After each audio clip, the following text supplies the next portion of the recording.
Sebelum melanjutkan, jangan lupa subscribe dulu, terima kasih. Bab 515, jauhkan mereka saat itu. Seng Xiao memeluk Mu Qi dengan satu tangan dan meminum tehnya dengan tangan lainnya dengan elegan. Sama sekali tidak sulit. Jika mereka tidak bekerja sama, Anda tinggal mengungkap kasus ini ke publik dan membiarkan masyarakat menekan mereka. Namun begitu hal itu dipublikasikan, pembunuhnya akan diketahui. Pendapat publik bagaikan pedang bermata dua. Tergantung bagaimana Anda menggunakannya. Setidaknya, itu lebih efisien daripada dia membujuk keluarga Gu. Mu Qi berpikir dia bisa menyarankan hal ini kepada profesor keesokan paginya. Mengapa keluarga Gu akhir-akhir ini begitu tidak beruntung? Kondisi Papa Gu buruk sekarang dan kemudian hal ini terjadi. Sejak Mu Qi belajar tentang pengobatan, dia tahu bahwa hampir mustahil bagi seseorang untuk pulih sepenuhnya setelah mengalami gangguan mental. Dia harus bergantung pada pengobatan untuk menjaga kesehatan mentalnya seumur hidup. Meski begitu, masih ada kemungkinan kambuh. Meskipun Gu Ziling tidak berani mengatakan apapun dan membuat ayahnya menghadapi publik dari waktu ke waktu, dia harus menghadapi konsekuensi dari perbuatan jahatnya bersama ibunya suatu hari nanti. Nasib buruknya tidak ada hubungannya denganmu. Sebaiknya kau mandi sekarang. Kau bau sekali. Mu Qi mengangguk dan keluar dari pelukan Seng Xiao. Berbicara tentang ini, pria ini tidak pernah mengeluh tentang bau badannya yang tidak sedap meskipun dia sendiri terkadang membenci bau badannya. Namun, pria ini mencium dan memeluknya setiap kali dia ingin melakukannya. Sekarang, dia tinggal menunggu hasil dari polisi. Dia ingin tahu apakah keluarga Gu ada hubungannya dengan almarhum. Mustahil bagi Gu Ziling untuk tidak tahu tentang kasus besar yang telah terjadi. Dan tentu saja, dia harus berpura-pura tidak mengetahuinya saat berada di Seng Mansion. Begitu skandal itu terbongkar, publik pasti akan menertawakan keluarga Gu. Dia merasa pamannya terlalu sial untuk menikahi seorang pelacur. Dan keadaan menjadi lebih buruk ketika dia meninggal di luar. Yang lebih penting, ketika ibunya meneleponnya pagi itu, dia mengatakan bahwa Mu Qi adalah asisten di laboratorium forensik yang menangani kasus tersebut. Keluarga Gu melakukan segala cara untuk menekan berita itu agar tidak menyebar. Namun dengan keterlibatan Mu Qi, mereka tidak akan bisa menyembunyikannya lagi. Pelacur itu begitu leluasa mencampuri urusan orang lain. Untuk mendapatkan dukungan dari keluarga Seng, Gu Ziling memberitahu kakek Seng tentang kasus itu pagi-pagi sekali saat mereka sarapan. Paman saya hampir bunuh diri ketika istrinya kabur. Dan ketika keadaan mulai membaik, wanita itu meninggal di luar. Terlebih lagi, dokter forensik sekarang memaksa paman saya untuk menyetujui otopsi. Kakak ipar kedua, ini adalah kehidupan manusia. Tugas mereka adalah untuk membantah penyebab kematian almarhum. Mereka harus tahu apakah almarhum dibunuh atau dia bunuh diri. Karena pamanmu memiliki hubungan dengannya, tentu saja polisi harus menghubungi pamanmu. Saya pikir keluarga Gu harus bekerja sama dalam penyelidikan. Kamu harus menyesuaikan diri dengan perkembangan kasus ini. Huran tertawa dingin setelah mengetahui motifnya. Keluargamu belum pernah mengalami hal seperti itu.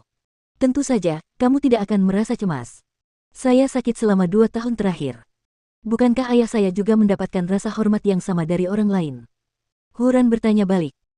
Lagi pula, jika kasus ini terungkap setelah keluarga Gu berusaha keras menyembunyikannya, berbohong tentang hal itu, dan tidak bekerja sama dalam penyelidikan, bagaimana Anda akan menjelaskannya? Oh ya, itu tidak ada hubungannya langsung dengan keluarga Gu. Itu hanya berhubungan dengan kerabat Anda, kan? Ini masalah pribadi keluarga Gu. Aku rasa keluarga Seng tidak bisa memutuskannya untukmu. Kakek Seng tidak ingin mendengarkan pertengkaran mereka lagi. Hal yang paling menyebalkan adalah Mu Qi terlibat dalam kasus ini. Dia saat ini bekerja di laboratorium forensik.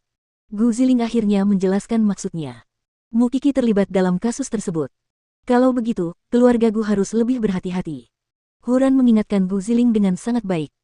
Gu Ziling menyadari bahwa tidak ada seorang pun yang peduli untuk menanggapinya setelah membuang begitu banyak upaya untuk mendapatkan dukungan dari keluarga Seng. Baru setelah sarapan, kakek Seng berkata, pokoknya, jika kamu butuh bantuan, kamu bisa pergi ke kakak kedua. Bagaimana dia bisa mendekati Seng Kai saat ini? Kakek Seng jelas-jelas berusaha menghindari masalah. Kakek, tidakkah menurutmu Mu Qi akan menggunakan ini untuk mempermalukan keluarga Seng? Kasus ini tidak ada hubungannya dengan kita. Tidak mungkin. Kakek Seng sangat jelas tentang hal ini. Setelah penyelidikan semalam, polisi menemukan bahwa paman Gu Ziling baru saja mengajukan gugatan cerai di pengadilan. Dan pengadilan telah mengabulkan putusan cerai. Jadi, kasus tersebut tidak lagi terkait langsung dengan paman Gu Ziling. Paling tidak, dokter forensik tidak perlu lagi meminta persetujuannya jika mereka ingin melakukan otopsi. Selain perceraian, kami juga menemukan hal-hal lainnya. Mantan suami korban hanyalah seorang bajingan.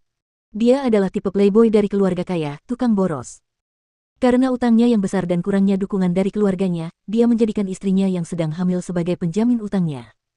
Korban kehilangan anaknya karena itu dan dia menangis sepanjang hari di rumah. Namun, bajingan itu tetap tidak bisa diam dan mulai main-main di luar. Dia benar-benar memaksa istrinya untuk meninggalkannya. Omong kosong. Dia hanya membuang-buang oksigen saat masih hidup. Dan saat dia meninggal, dia akan membuang-buang ruang di dalam tanah. Karena korban tidak lagi berhubungan dengan keluarga Gu, bagaimana dengan keluarganya? Profesor itu bertanya kepada tim investigasi. Ibunya berasal dari keluarga terpelajar. Sayangnya, setelah korban kabur, dia sering diganggu oleh keluarga Gu. Dia akhirnya meninggal karena depresi. Jadi itu artinya kita bisa mengatur otopsi sekarang juga. Profesor itu berkata kepada Mukiki dan Feng Sanshan setelah memahami situasinya. Bersiaplah sekarang. Namun pihak berwenang belum menyetujuinya. Apa yang kami lakukan sesuai dengan peraturan. Kami tidak perlu takut pada siapapun. Setelah mengatakan itu, profesor itu mengikuti Mukiki dan Feng Sanshan ke laboratorium forensik. Ketika mereka membuka perutnya, semua organ tubuhnya berhamburan. Dia tidak punya limpa. Itu berarti dia pernah menderita penyakit terkait atau pernah mengalami cedera serius sebelum limpanya diangkat. Itulah sebabnya kekebalan dan daya tahannya rendah. Lihat apa yang ada di perutnya.